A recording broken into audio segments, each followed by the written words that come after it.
الحمد لله والصلاة والسلام على رسول الله وأشهد أن لا إله إلا الله وحده لا شريك له وأشهد أن سيدنا محمدا عبده ورسوله اللهم صل وسلم وبارك على سيدنا محمد النبي الأمي وآله وصحبه. أما بعد, my dear brothers and sisters, my dear children, Assalamu alaikum wa rahmatullahi wa barakatuh.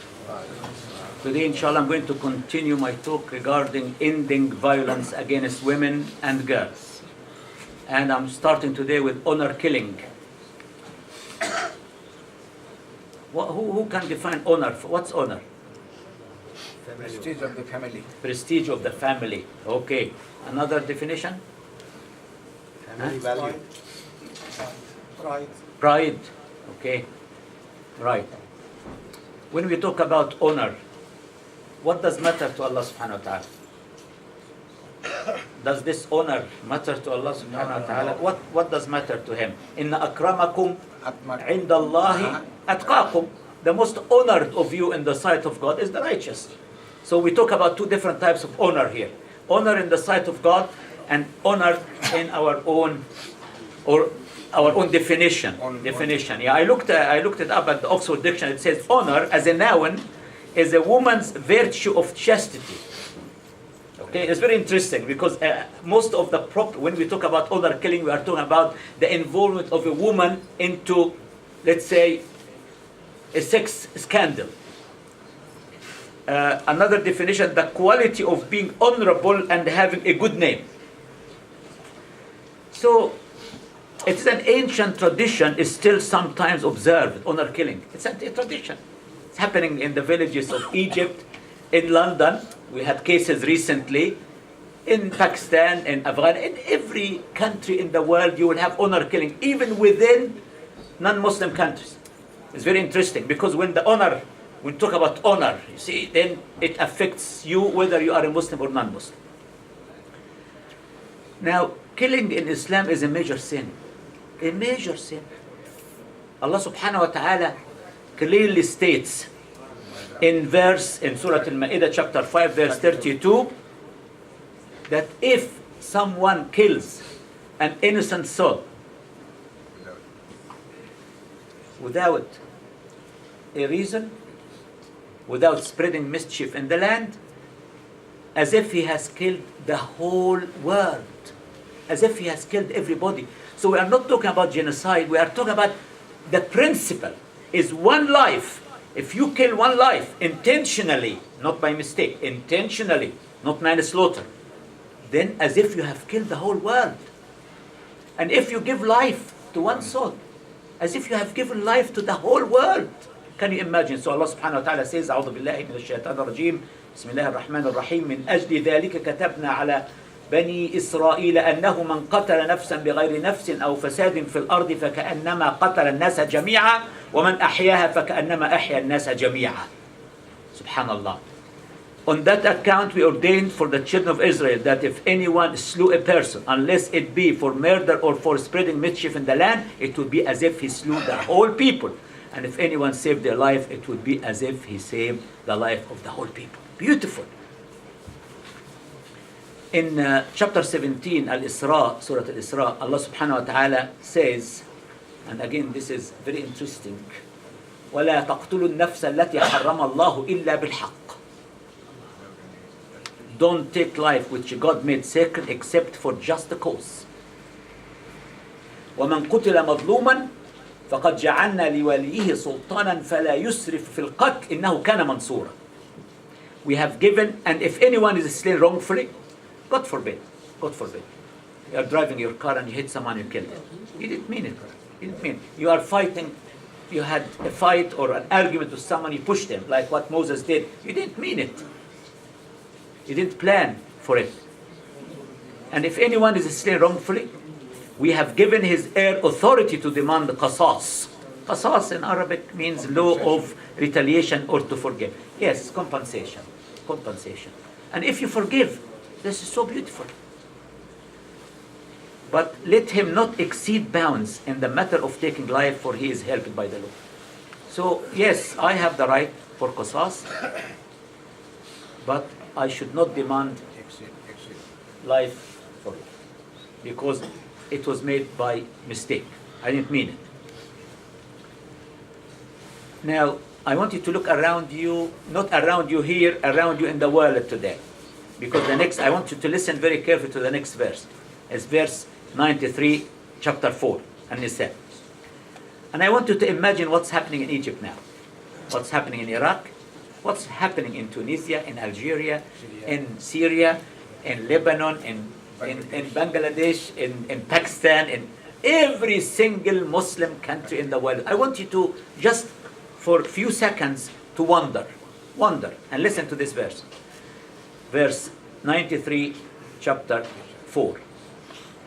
وَمَنْ يَقْتُلْ مُؤْمِنًا مُتَعَمِّدًا فَجَزَاؤُهُ جَهَنَّمُ خَالِدًا فِيهَا وَغَضِبَ اللَّهُ عَلَيْهِ وَلَعَنَهُ وَأَعَدَّ لَهُ عَذَابًا عَظِيمًا. If a person kills a believer intentionally, his recompense is hell, to abide therein forever, and the wrath and the curse of Allah are upon him, and a dreadful punishment is prepared for him. Oh my goodness. If people would adhere to this verse, 93 chapter 4, there shouldn't be any killing in any of these countries. But are we Muslims? No, we are not. We are not. Because our conduct, in fact, belittles Islam, ridicules Islam, and shows Islam as a religion of violence and killing. Human lives has no value today. I'm talking about honor killing, but I have to explain firstly that killing in itself is a major crime in the sight of Allah subhanahu wa ta'ala. What is mentioned here is the punishment the hereafter. The legal consequences enforceable by human society are mentioned in verse 178 chapter 2. How should we deal with this? Now, let me now turn the attention to honor killing. When Mary, the mother of Jesus, peace be upon her, became pregnant, she had no choice. She had no affair. She had no boyfriend. She had no husband. And the woman was pure and chaste all her life.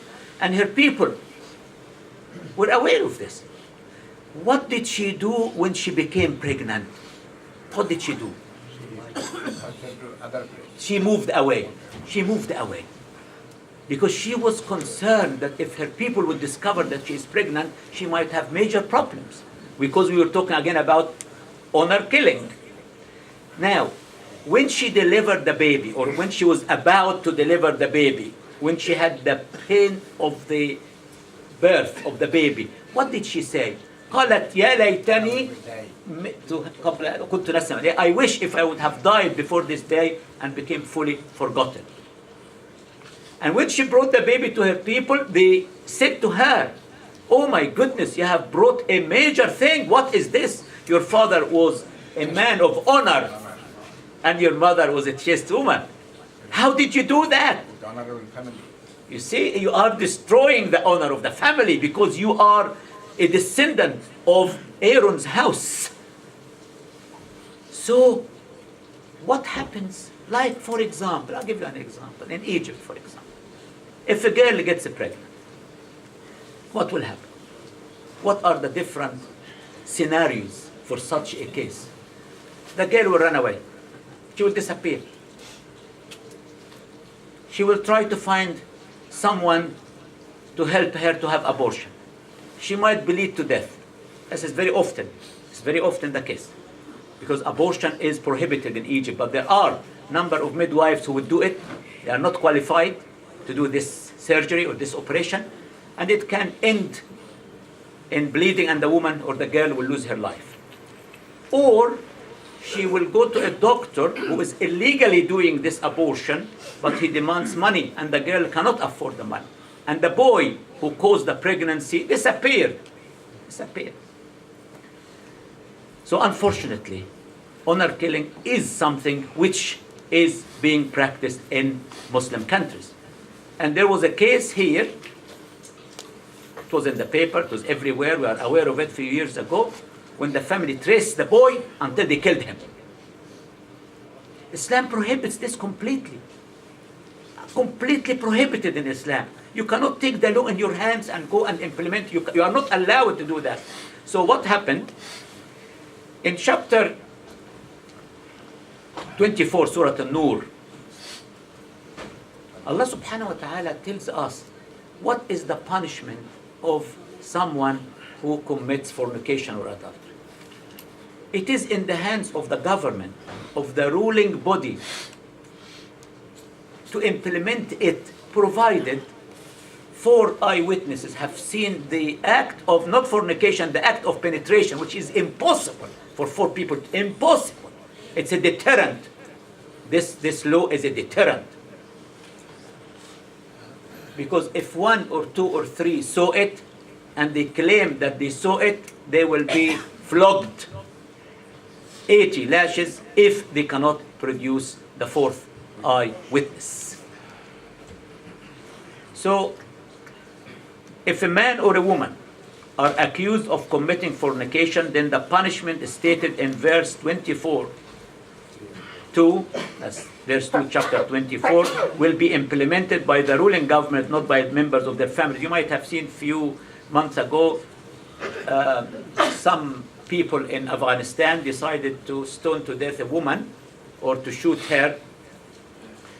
This punishment will only be carried out if they either confess, or the woman becomes pregnant, or 4 eyewitnesses saw the act of penetration. According to the hadith, the thread is going into the eye of the needle, or the bucket is going into the well. The verse reads, the woman and the man guilty of adultery or fornication, flog each of them with 100 stripes. Let not compassion move you in their case in a matter prescribed by God, if you believe in God and the last day. And let a party of the believers witness their punishment. Now, let's take another scenario. When this verse was revealed, a man went to the Prophet. I said, "Oh, Prophet of Allah, suppose I go to my house and I find a man with my wife in my bed. What I'm going to do? Am I going to call people from the street and get 4 eyewitnesses to see this?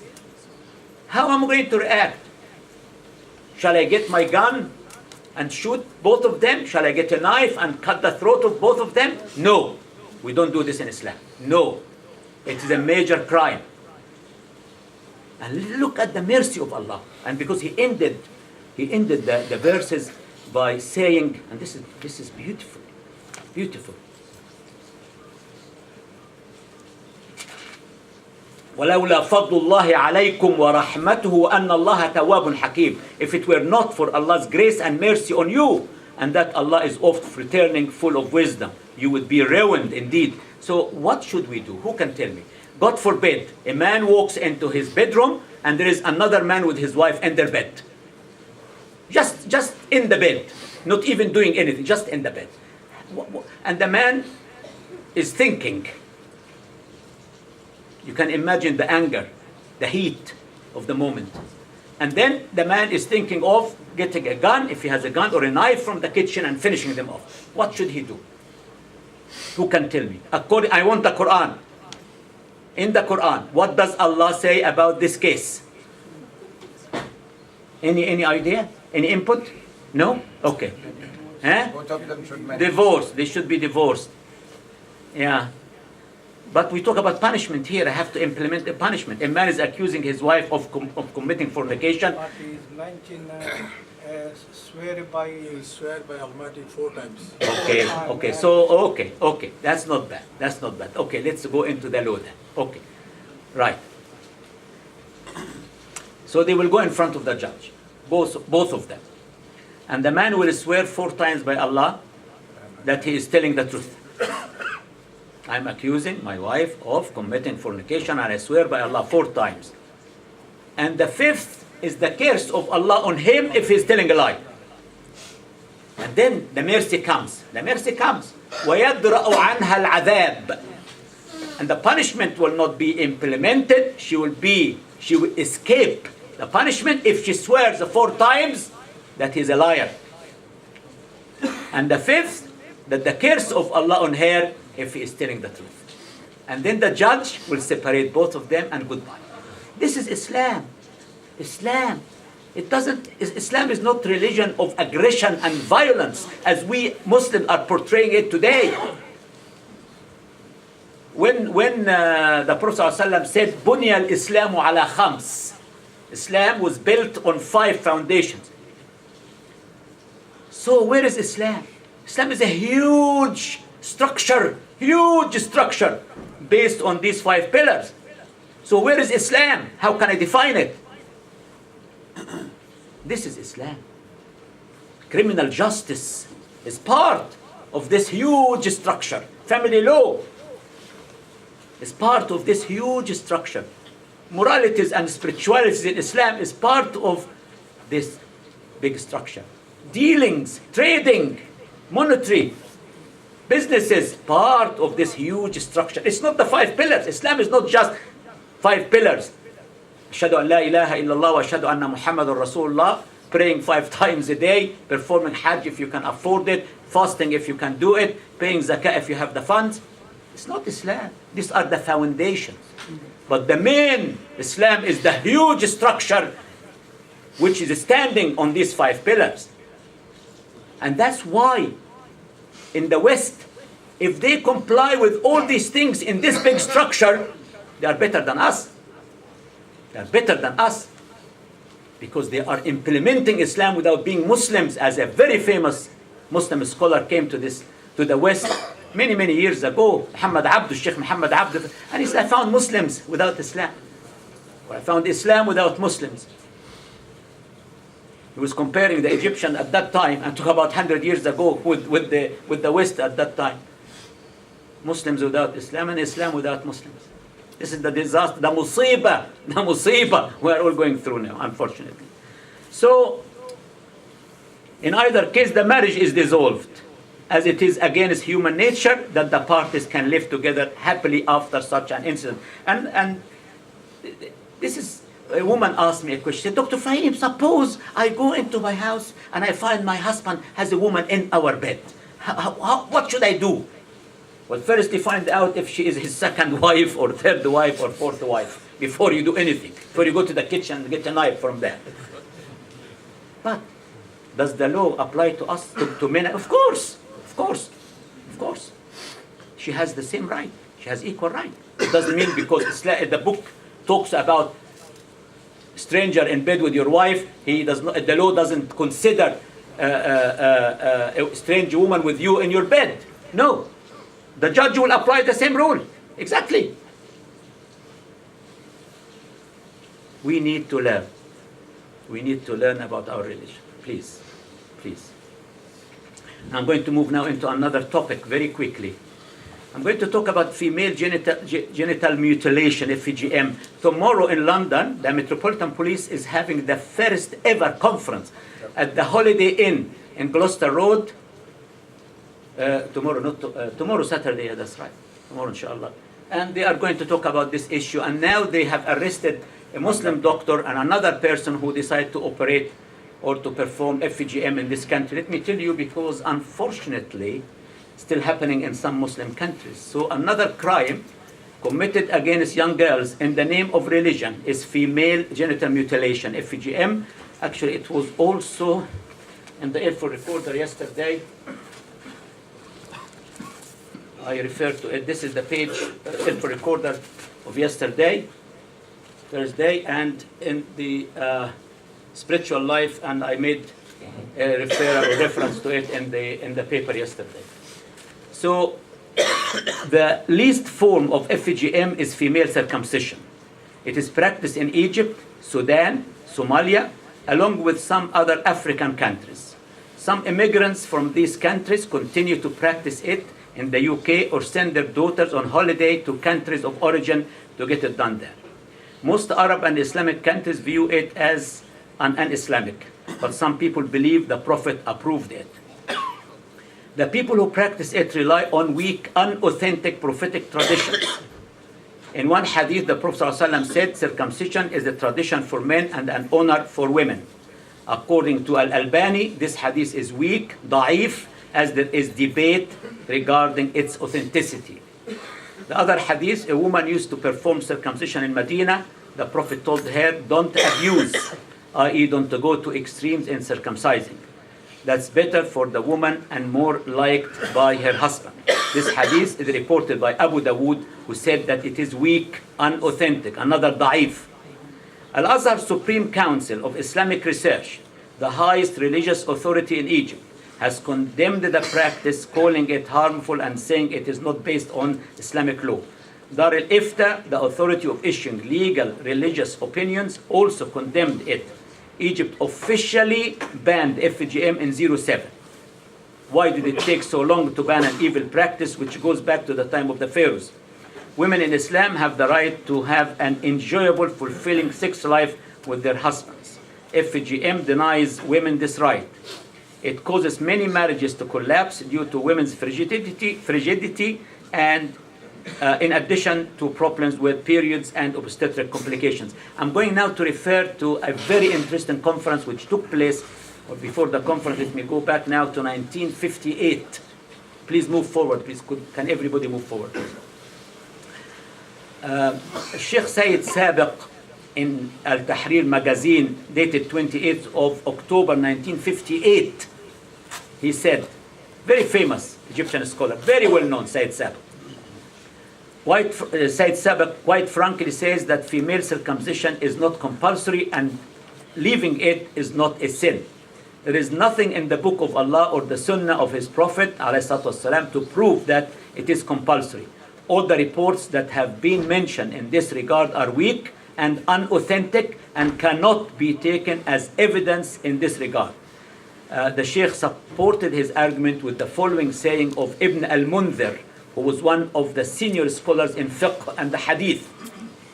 There is no reliable report or a sunnah to be followed regarding female circumcision. He also argues that nothing can be considered compulsory unless there is supportive evidence on that, whether it is a Quranic verse, a hadith that is authentic in its source and chain of narration, or a consensus of the prominent scholars. Regarding this female circumcision, there is nothing to support it from the Quran, the authentic hadith, or consensus of scholars. In the Islamic Sharia, nothing can be approved except with evidence, and evidence is lacking in this case. Therefore, if a girl was not circumcised, this is not considered a violation to the Sharia or a breach to the religion of Allah. Sheikh Muhammad Tantawi, Sayyid Tantawi, he was the Grand Imam of Al-Azhar a few years ago, expressed his view regarding female circumcision, saying, "What I see after reviewing the views of some of old and contemporary scholars on circumcision, that it is a compulsory sunnah for males. This is because of the existence of authentic texts that encourage doing it. However, there is no authentic Sharia text to be used as a proof on female circumcision." The Grand Imam Mahmud Shaltut said, "There is nothing in the Sharia, manners, or medicine that calls for female circumcision or makes it compulsory." In June last year, Sunday 23rd of June 2013, a very important conference took place in Egypt, and the Egyptian Dar al-Ifta has participated in the events of the National Day for confronting female circumcision. The event was attended by Dr. Mahmoud Wissam Khidr, who is a senior researcher and head of the administration of written fatwa and jurisprudence of minorities. He attended as a deputy to Dr. Shawqi Alam, the Mufti of the state. The event was held in headquarters of National Council of Population and was coordinated by the Ministry of Health, Al-Azhar University International Islamic Center for Population Studies and Research, the Egyptian Coalition on Children's Rights, the UNICEF, other medical and human rights organizations, and national and international mass media. The event's slogan was, "We are all responsible. No for female circumcision." Wissam confirmed in his speech that since the middle of the last century, Al-Azhar scholars dealt with the issue of female circumcision through the juristic rules and the principles of jurisprudence based on the objectives of the Islamic Sharia. And they stressed that any practice that is proven by scientific research to be harmful to the health must be prohibited under the Islamic Sharia for causing harm to oneself or to the others. Dar al-Ifta has issued in 06 a statement that confirmed that this practice is a form of tradition and not an Islamic rite, and that a person who studies the case carefully will opine only the prohibition of this practice. He added by saying there is no relationship between female circumcision and the decrease in the sexual desire, and that chastity is obtained by proper upbringing, not by cutting the part. And this is very important, because if we as guardians of the young girls are going to operate on the girls in this way, assuming that this is going to diminish their sexual desire, why don't we remove one of the testicles of the boys? Because in Islam, Allah commands both men and women to be chaste. He says to the believing men, lower your gaze and be chaste. And he says to the believing women, lower your gaze and be chaste. So, if we are applying it for the women, because we are saying, oh, they might be sexually aroused very easily and they can cause problems, and then honor killing will come into it, illegitimate children will come. What about the boys? Why do we allow our boys to do what they want to do in the name of tradition? But in the name of Islam, they have the same rights and they have the same obligations. So in the same way, the man or the woman should be pure and chaste, the man also must be pure and chaste. Anyway, this practice, I'm not sure. Do you practice it in Bangladesh? Doctor? No. You don't. Do you practice it in Pakistan? No. In India? No. It is a pharaonic. It was a pharaonic. It's called al-khifad, for those who understand Arabic. It was called al-khifad al-pharaoni, the pharaonic depression. When they used to kill the newly born boys, the midwives will go and just cut the top of the sexual part. If it is a boy, he will die. If it is a girl, she will survive. And this became a habit, a custom. And then it's happening in Somalia. It's happening in Sudan. It's happening in Egypt. And now, it took years. 06 is very recent. But 1958, when Said Sabak said that, people went against him. Now, people are realizing it's a very bad thing and shouldn't be happening. I'm going to stop here. Can we have the collection, please?